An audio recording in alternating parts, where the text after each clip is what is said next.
Good morning, Katha. Good morning, Sarah. I'm Sarah Posner, and this is the Posner Show, and today is January 22nd, the 40th anniversary of the Supreme Court decision, Roe versus Wade. And I'm talking today with Katha Pollitt, who's a columnist for The Nation and a poet and an essayist and all-around feminist extraordinaire. And we're going to start out talking about her column this week in The Nation magazine, asking the question, is the term pro-choice passé?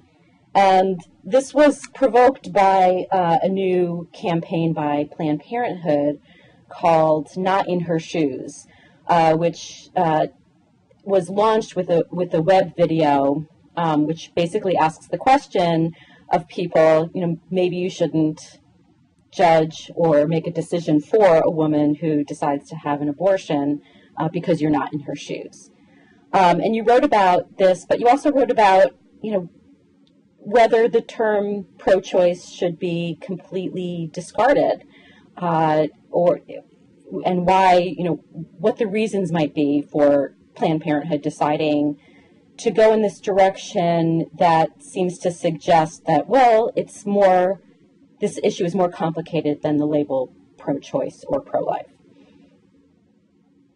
Yes, I went to their press briefing. It was quite fascinating, and they had a lot of polls there where that showed that people are a little less eager to identify with the label pro-choice, but they still support Roe, the Roe v. Wade decision, which says that a woman has the right to make a decision to have an abortion in consultation with your doctor. So there is that contradiction there, and they felt that the word pro-choice itself was hanging up people from identifying with the position they actually held.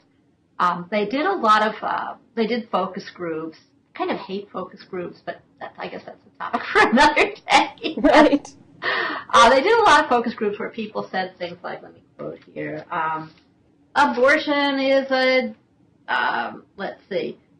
it's not just black or white, there's gray. We define it so many times by the extreme of the viewpoints rather than the moderation. Labels don't matter.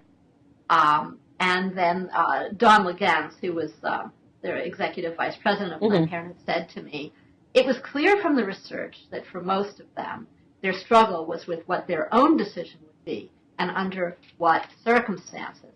So anyway, they feel that if they don't use the word pro-choice so much, or, it has a historical meaning. You can't never say it, Right. But that if they talk about a woman's personal decision and how, you're not in her shoes, that this would call forth a deeper support for abortion rights.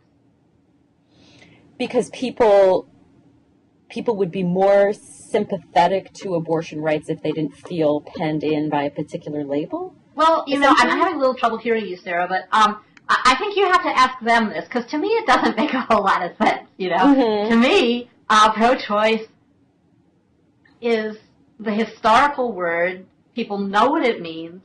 I don't see that personal decision, maybe if we were starting from scratch, what shall we call this movement? Let's call it pro-personal decision, pro-decision. Maybe that would have been a little better, because decision is a nice, weighty word, right? And personal reminds people that it's really an individual response to individual circumstances. But, that's not perfect either. Choice does have a kind of slightly frivolous tinge to it, and I think they're right. Planned Parenthood is right when they say, it now has such consumerist connotations, like your choice of cell phone plan, that it's easy to trivialize this extremely important aspect of women's reproductive rights and freedom. But, you can do the same thing with decision, like, your fancy schmancy decision to kill your baby. If you think abortion is wrong, it doesn't matter what you call believing in the right of an individual woman to have an abortion. It's always going to sound like a bad thing. Well, it's interesting that you say that they were talking about, well, choice sounds frivolous because it could be like choosing a cell phone plan or deciding whether to get a cheeseburger or a hamburger. Something, it's your choice. But I think, is that something that's been a product of the pro-life movement's demonization of that? The idea that, because the pro-life movement, and we can talk about whether that's an accurate term also still, but the pro-life movement, I think, has capitalized on the frivolous connotation of the word choice and has made it seem that, well, life, that's very weighty. Choice, that's very frivolous. Exactly. They have done that. And, of course, their colonization, appropriation of the word life was very clever of them. In fact, they're not, when you consider that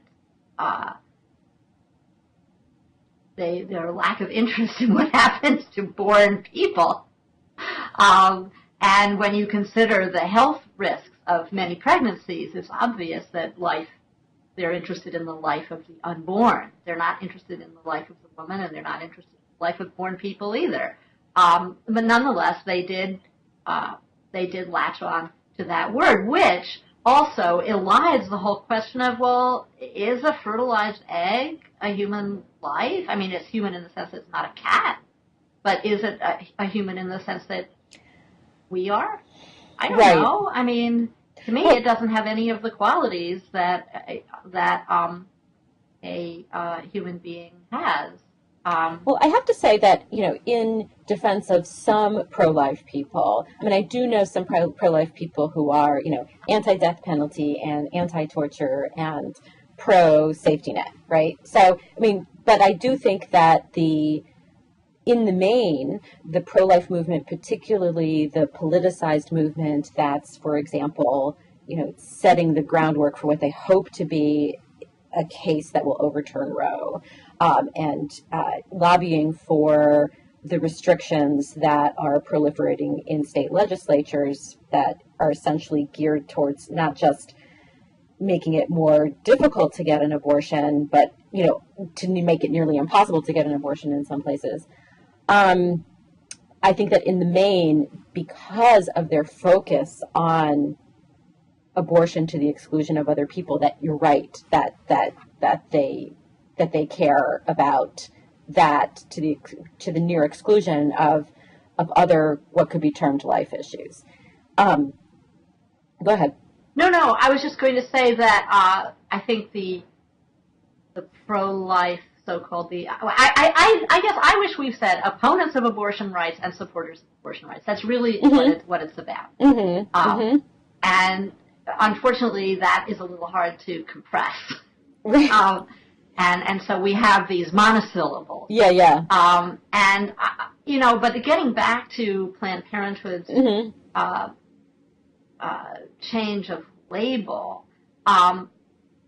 the opponents of abortion rights are very pleased with this. They see this as a tremendous victory for them. If you look at their blog, they're saying, aha, you see, they finally were forced to confront the fact that this is just a euphemism for baby killing. But now they want to call it some other nonsense. So I don't think this will make very fundamental disagreements about very real things go away by calling it something else, Well, another aspect of the new Planned Parenthood campaign is embedded in it is the notion that exactly, it's and that bothers me too, because if we look at these things people were saying, we define it so many times by the extreme of the viewpoints rather than the moderation. Well, what does that mean? I mean, to me, that has to mean that since a woman has a legal right to get an abortion for any reason she likes up until, certainly the end of the first trimester, that it has to mean less rights for her. That's the only way that moderation can go, right? So what do they mean by that? Do they mean waiting periods are fine? Yes, let's really make sure that women are really considering this carefully. Let's make them look at that ultrasound. Let's make them listen to that heartbeat, because a lot of people just rush into this. They don't know what they're doing, et cetera, et cetera. I mean, how do they feel about all those things? I don't think that when people talk about the extremes, it can be a good thing for what I would still like to call the pro-choice movement. Right. Well, I think that extreme on the side that's opposed to abortion rights conjures up images of people protesting, anything from people protesting outside clinics all the way to people with guns hunting down doctors who provide abortions. On the side in support of abortion rights, what does the extreme, when you say it's the extreme, what defines the extreme of that? Somebody who thinks that someone should be able to have an abortion at any time of the pregnancy for any reason? I mean, I don't really know how many people fall into that camp and whether any of the abortion rights groups fall Well, into I don't that think camp. they do. And that's another thing that's very strange. I think in America, people like to think the truth lies in the middle. It's the same thing we see with, let's have purple America. Let's just have compromise in Congress, right? And both sides are to blame, whereas common ground. What's going on in Congress, it's pretty clear the Republicans are to blame. So I really think that it would be better, rather than sort of moving toward people's confusions and saying, yes, let's look at more individual circumstances. Let's look at more of these personal decisions. Let's look at more of other people's shoes and how you can or cannot walk in them. And what you would do if you were in that situation. I think it would be better, and maybe I'm sounding very abstract or old-fashioned or whatever you want to say, to think about abortion rights the way we think about rights. And the way we think about rights is not to look at the individual way each person uses them. It's to look at the right, which is a right to use a freedom in the way that the individual thinks is best, subject to very few restrictions. Let's say, for example, let's take the First Amendment. People say lots of things that I don't like, right? They say lots of things I think are really harmful. But I understand that freedom of speech includes their right to say all these things I think are a lot of rubbish, right? Freedom of religion includes the right to belong to religions that, you can be a snake handler. You can belong to all kinds of religions that the other religions think are just weird heresy. And we accept that. We don't micromanage what religion people belong to or what they say or how they assemble. But with abortion, just to play devil's it's advocate the opposite. here. It's, now why is she having this abortion? Would I have an abortion if I were in that situation? Oh, maybe I wouldn't. So maybe she shouldn't either. That's, to me, that's the way just to play devil's advocate, I think that conservatives have taken the idea that, something the government is doing is chipping away at this right. They've tried to take that idea with regard to the Second Amendment for sure, that they say that the Second Amendment right to own a gun is absolute, and any kind of gun control chips away at that right. And even in the First Amendment context, conservatives just take the most notorious example, the contraception coverage requirement under the Affordable Care Act, and how conservative religious groups are claiming that being forced to provide that coverage, chips away or undermines their right to practice their religion. So I think that the idea that we have this absolute right that we've thought of as, unassailable, and the government chips away at it. I think that is something that conservatives have used to their advantage, I think, in those contexts, with those issues. Yes, they've certainly tried to expand the notion of religious rights to include things that were not part of it right. A time ago. And the same with the Second Amendment. I'm not sure where you're taking that idea, though. Well, I think that, because you were saying that we don't question the circumstances under which, your First Amendment right can be practiced or carried out. And I was pointing out that conservatives have used that kind of tactic to claim that their rights are being undermined. I don't think that they're particularly in the religious freedom context with the contraception coverage requirement. I don't think ultimately it will be a successful argument in court, even though they have had some success in court with that argument. But I have some doubts about whether it will ultimately be a winning argument for them. But what I'm saying is that it's not the idea that there's this unassailable right, but that somebody's trying to chip away at it is not an unfamiliar one. But I do think there's something different about the abortion discussion, because it gets so far into the weeds of individual circumstances and decision making, and then it tries to tell people what to do. And we just don't do that so much with other reproductive, sexual, intimate relation kinds of decisions. For example, you used to have to give some very specific reasons why you wanted to get a divorce. And that was thought to be the moral thing, and that was good for society and all like that. And all it did was mean that there was just an enormous amount of perjury in divorce court. And now every state has no-fault divorce, where we just say, we're not really that interested in why you're getting a divorce. We're here to, figure out about the property and the children, that sort of thing. And in other ways, it just in personal life, we're getting more, I think, a sense of it's not really part of public policy why the individual reasons for doing this, except with abortion. And I think, if you compare it, I think it's because it's about women. And women are just this enormous battleground, and everything they do is up for decisions, up for comment and criticism. And people learn how to do this at a very early age in, critiquing what women look like and how they dress and what they say and who they're dating. And so the idea that all of a sudden you're pregnant and your decision should just be beyond comment is something we're not really trained to do. We're trained to do the opposite. And you saw that yesterday at the inaugural, where Michelle Obama's bangs, upstaged everything, and everybody had to have their little opinion about her hairstyle. That just seems so weird to me. But I think that to me, abortion is really about women and their sexuality and their individuality and their power.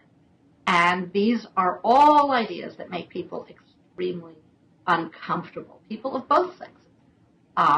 Women are the repositories of virtue and of civic orderliness. And when women get out of control and do what they want, this is usually seen as a bad thing, or very often seen as a bad thing, and something that has to be justified. Well, we never do this with men. And an example that I'd like to, call to your attention is the case of Viagra. And I'm not against Viagra. I think, it's probably, just a blessing for many people. But the fact is, you don't have to be married to get Viagra.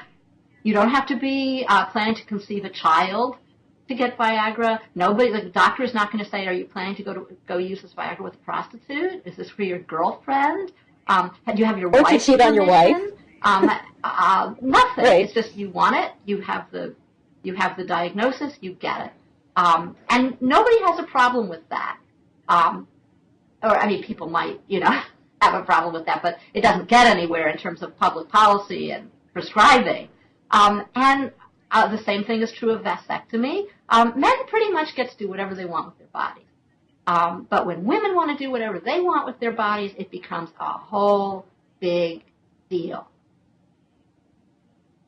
Well, I think that was something like that's good and bad about the Planned Parenthood campaign. You know, the not in her shoes, I think, is probably a good idea. You know, it's like saying, you know, look, you know, you shouldn't be making this decision for somebody else because you don't know what's going on in her life.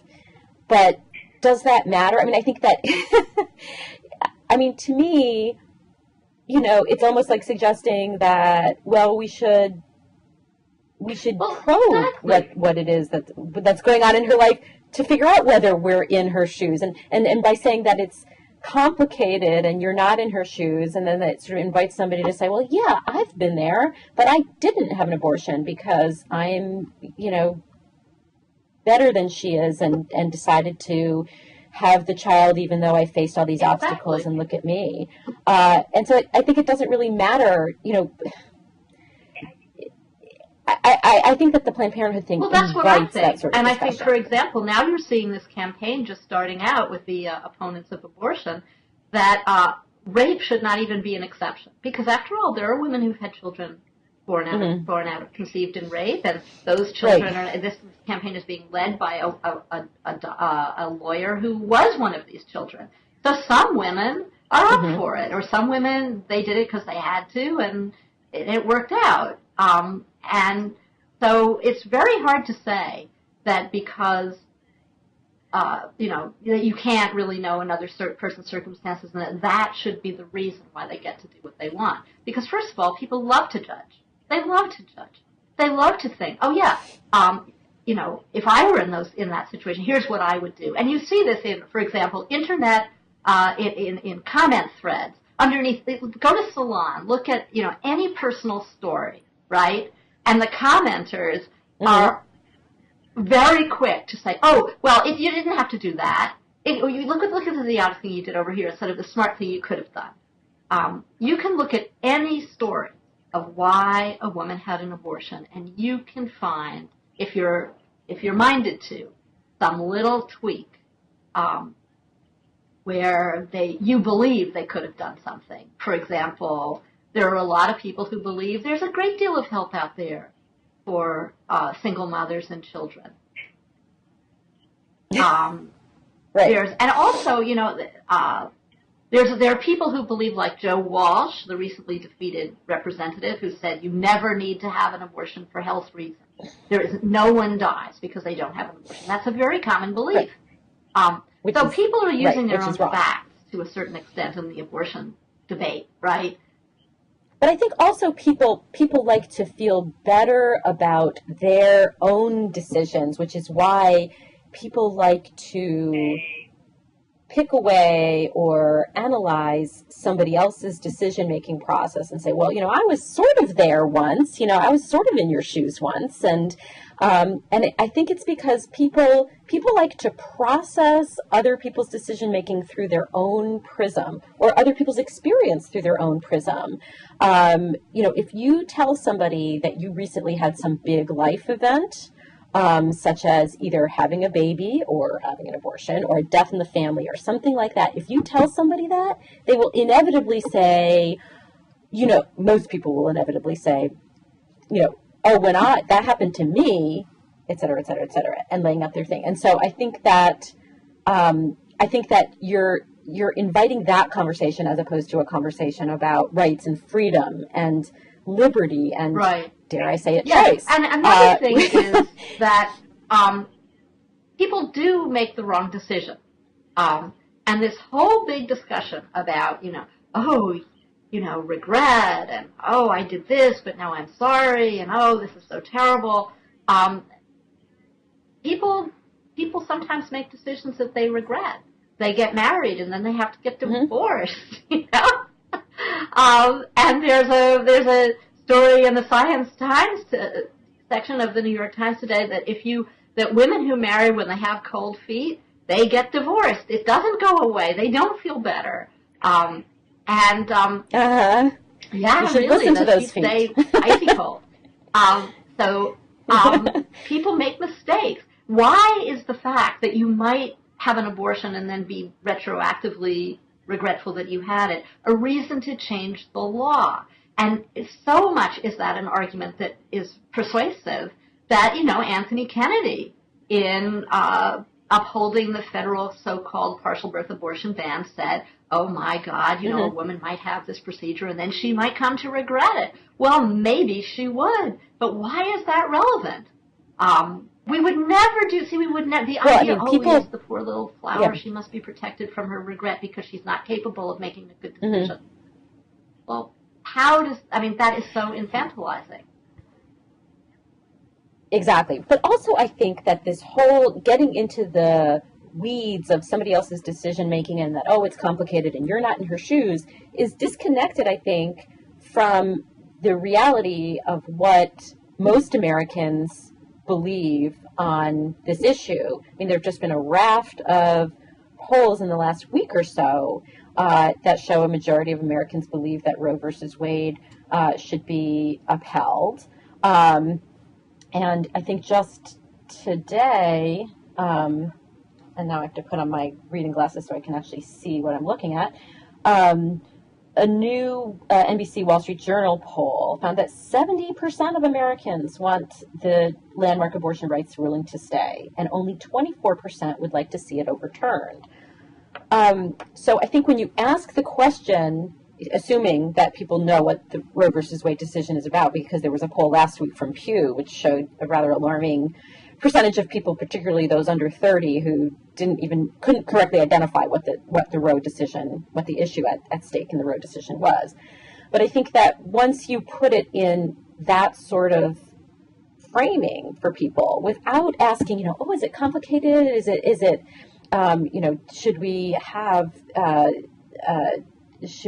this full probe of how the woman went through this decision-making process and what the circumstances in her life are? No, I mean, it's pretty basically straightforward. 70% is a pretty high number who think that Roe should and stop. That's why the opponents of abortion have been very clever in the way that they are framing their campaign against abortion rights, because they wanted a human life amendment, which would have constitutionally banned abortion. And they didn't get anywhere with that. And so I think that they understand that people kind of support something called abortion rights, something called Roe, even if they don't know what it is. But so that they work with restrictions.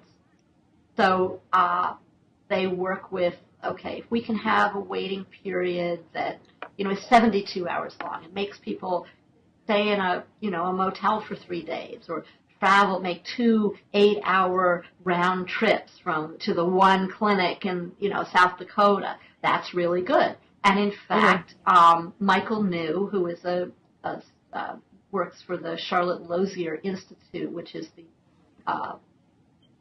the research arm, you can call it that, of the Susan B. Anthony List, an anti-abortion organization. He said, all these things jack up the price. So that's good. And that's what it's really about. If you can make abortion more expensive, if you can make it more inconvenient, if you can shut down a clinic with these targeted, these TRAP laws, targeted, oh God, help me out here, what TRAP stands for. Yeah, but this is where they try to make there be very strict regulations. Unnecessarily strict regulations for clinics. For example, that's what's happening in Mississippi. Right. That's why the last remaining clinic in the entire state might be closed down, because they said, well, you have to have doctors that have hospital privileges, but the hospitals won't give privileges to any doctors that are associated with that clinic. So things like that are very effective. And I fear that we could be losing abortion rights while Roe is still there. Right. And I think that one of the things that was in this Wall Street Journal, NBC poll, was what people sometimes call the enthusiasm gap, or the intensity gap. 74% of those who support overturning Roe, but they're a minority of the overall respondents. But 74% of those who support overturning Roe consider abortion a crucial issue or one of the many crucial issues, and only 31% of Roe supporters said the same thing. And so I think that what you see is you see this sort of overall majority opinion in favor of keeping Roe, and a smaller percentage of those people who actually see it as like a crucial issue and probably then engage politically or in an advocacy or activist kind of way with it. And then you see this other group where the intensity is very, very high, which is why I think you see part of the reason why you see the success with the state level laws that restrict in various ways, either restrict access to abortion itself, such as like the trap laws that you're talking about, or make it more onerous or difficult or invasive, such as forced ultrasound laws for a woman to get an abortion. Yes, I think that's very true. And here, relevant too, is the whole geographic part of the anti-abortion story, which is you get the most restrictions in the most anti-choice places, so that you don't see them in New York, you don't see them in California, you see them in South Dakota, or you see them snuck in Virginia, and then going along with gerrymandering to get more Republicans into state legislatures. A lot of the action is in the states now, and it's very much connected with party politics. But I think that, if you're just a normal person, you don't think about this all the time the way we do, you're living in New York or you're living in California, and, you can get an abortion. We have Medicaid abortion in New York State, and so it doesn't seem to you like something that is going to affect you. And you've probably never been to South Dakota, and it's just it's one of those square states on the map, and you might not really grasp how what happens there can affect, eventually, what happens all over the country. But also, in the short term, how it affects individual That's right. human beings. But, maybe you don't care so much about individual human beings in South Dakota. Maybe that's not too high on your list of priorities. I mean, it's sort of an awful thing to say, but look how comfortably this country lived for many, many decades with Jim Crow in the South. That was just all happening somewhere else, and that's their way, and all like that. But I do think that as these restrictions become more severe in places that are not as removed as South Dakota, but are places like Virginia, which is right next to Washington, right? And we hear more about them. I think more pro-choice people will wake up and see that this is really a national issue. Well, do you think that to use a shorthand, the Todd Akin view of the world being articulated, how he, that the comments he made about legitimate rape and how those were echoed by Phil Gingrey recently, or not, echoed completely precisely, but the same sort of idea that and then the comments that were made by Richard Murdoch, and those were two people, Murdoch and Akin, who couldn't win election in their very red states. And it's hard to say whether it was completely attributable to their comments about rape and abortion, but obviously those were things that got played in the news quite a bit right before the election and during the campaign. And speaking of like public relations and using focus groups and things like that to tailor your message, I don't know if you saw recently the conservative pollster Kellyanne Conway told Republicans, "Look, would you please stop talking about rape? It's not." Well, And I thought, please do talk about that if that's what's on your mind, because I think it was a quite illuminating to know that people who are running for Congress or the Senate have, are thinking these things about women, and either, the way women's bodies work, or whether it's about how they think women should be, women's bodies should be regulated. Exactly. I think it's really good that Republicans just say what's in their heart about about all these things, and I worry a little bit that the Susan B. Anthony list is going to have these sort of training sessions for Republican politicians where they'll learn not to talk like this, but they'll still think like this. It's just learning to sort of like, don't say anything about rape. Just the only thing you can say about rape is that really happening? Tragedy. They have talked about it. I don't know if they're actually doing it, but Marjorie Dannenfelser said, we're going to give them media training, and if they can't pass the media training, then we're not going to support them. So this may have been the golden moment when we found out what these male Republicans, male anti-choicers think about women's bodies and all the rest. But I think that was really great that people saw that, because what lies underneath the banning of the drive to ban abortion is not very pretty. It really is about regulating women's bodies. And I've always wanted to ask, well, okay, tell me, what do you think will happen if abortion made a crime again? Do you think people won't have them? Well, people will just have all these, 1 million plus women a year will have babies that they, are dead set against not having. And I think I would just like to know what they say. Do they think, it'll still happen, but it'll be illegal, and that's good, because what we really want is to make a statement about what kind of a country we are. Or will they say, well, no, it won't happen. Well, because, it's interesting to me. People just won't do those things that historically women have done. Throw themselves downstairs and take all kinds of horrific, poisonous substances. Well, it's the proverbial wire hanger. They do say that actually, here's operating on their own facts again. They do claim that when abortion was a crime, there was much less of it because people don't commit crimes. Well, it's interesting to me because very frequently I get, press releases in my inbox about, some abortion doctor somewhere who botched an abortion and somebody needs to be rushed to the hospital. This is from an anti-abortion group. In an attempt to prove how terrible abortion is, they say, see, here's a case of a terrible abortion doctor doing this botched abortion, and this woman had this medical emergency as a result of it. And every time I get one of those, I think, okay, that's what's going to happen all the time if abortion were illegal.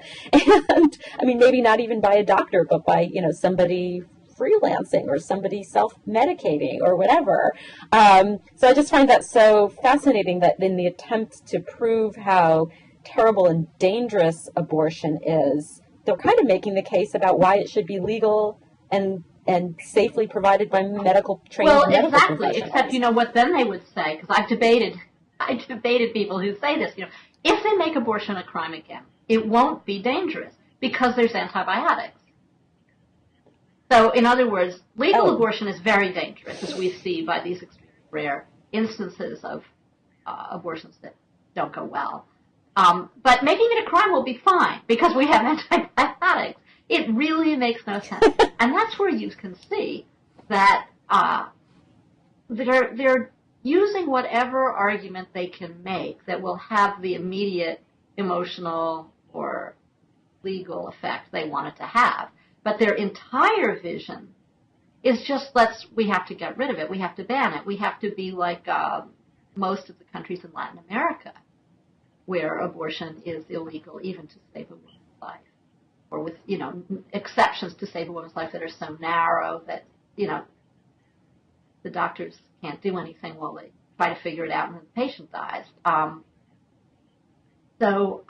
in all of those countries, there's a tremendous illegal abortion rate. The rate of illegal abortion in, for example, Brazil is higher than legal abortion here, because there, as here, people want small families and they want to have children, take care of them, and all the rest. Well, Katha, this was a really good discussion. Well, thank you so much for having me. All right, well, hopefully we'll do it again. Okay, thanks. I'd love to.